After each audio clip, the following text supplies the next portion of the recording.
friends, welcome to one more episode of ESL with Mode Americanoid, where we use English and the Bible for information and transformation.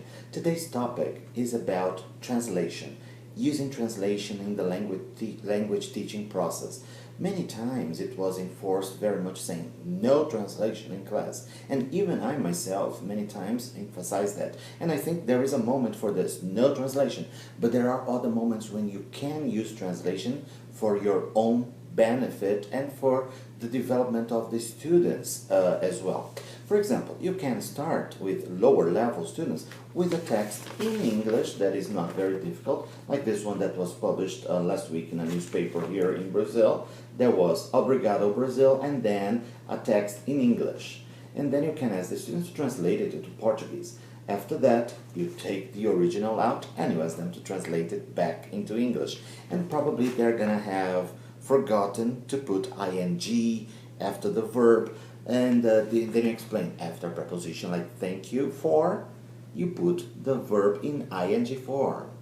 Thank you for coming. Thank you for welcoming me. Thank you for making my visit so special, etc. Another way that you can use for students for different levels is getting a local newspaper, or you can print it offline or online, and you can get the newspaper and just a headline and ask them to translate it. For example, this one here last week was Espionagem é afronta entre nações, afirma Dilma na ONU. Okay, the students many times they knew the word spying, but they learned espionage. They didn't know how to say affront in English. They knew what it meant in Portuguese. Now they would start say provocation. So it's a provocation, it's an outrage. And then many times they didn't know how to say that in English. They thought it was the same abbreviation in English. I said, no. How do you say that in English? United Nations Organization. So what are the abbreviations? UNO? Yes! And that was it. And does the Bible say anything about translation? Yes, there are verses related to that.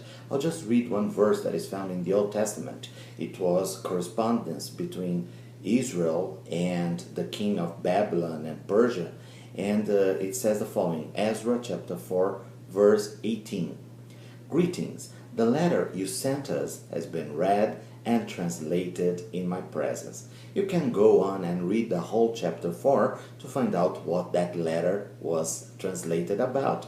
But you see, since the times of Tower of Babel, translation has been necessary, and it can be used as one more tool in your English class. See you around. Bye!